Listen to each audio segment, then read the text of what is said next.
At 11 o'clock, we got the biggest game of the day, arguably. Number 8, Oklahoma, traveling to number 13, Baylor. Oklahoma favored by 5.5 points on Fox.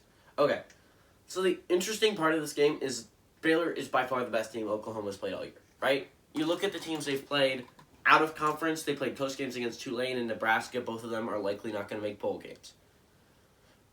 In conference, the best team they've played so far, and it's not even a doubt, is Kansas State. In Kansas State, I respect them as a program. I think they're doing a phenomenal job. They did play a close game against Oklahoma. They did play phenomenal. I love Skylar Thompson. But, that's not the best team. That's like, if we're talking about, that's probably the 5th best team in the Big 12, right? And the top 4, it includes you, but you have yet to play 3 of the best teams. You have yet to play Baylor, you have yet to play Oklahoma State, and you have yet to play Iowa State.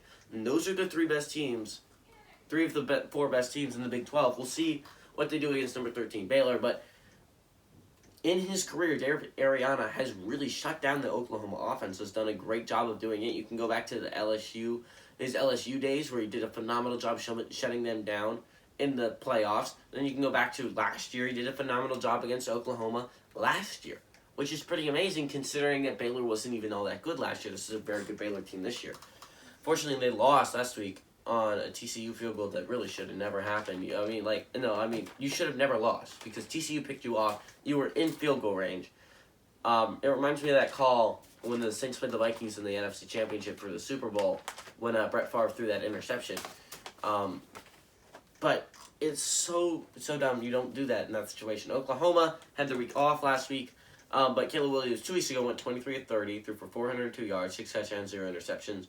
Kenny Brooks had 8 carries for 35 yards. Marvin Mims had 4 catches for 135 yards and 2 touchdowns. And while that is a very good day for everyone, it was against Texas Tech, who has been floundering. It arguably is a really bad. It's a bad team this year. And it's the reason why their head coach was fired.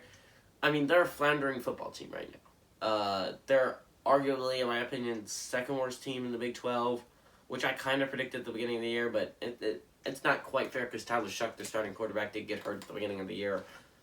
But Baylor, coming off a heartbreaking loss to TCU, Jerry Bohannon went 14-20, threw for 214 yards, 3 touchdowns with the 2 picks, and especially that last pick was very costly.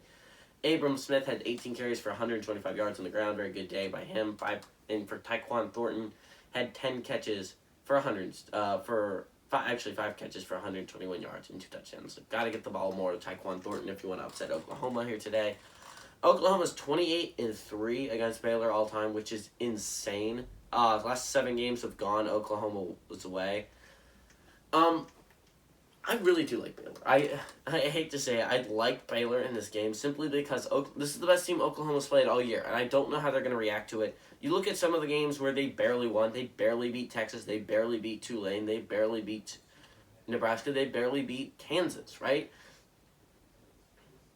They've been eking it out against not very good teams, and I'll give credit to Caleb Williams. He has led 2 blowouts, which was more blowouts than they had in the games that Spencer Rattler started, right? He's led the blowout against Texas Tech and a blowout against TCU, but I also led a close game against Kansas.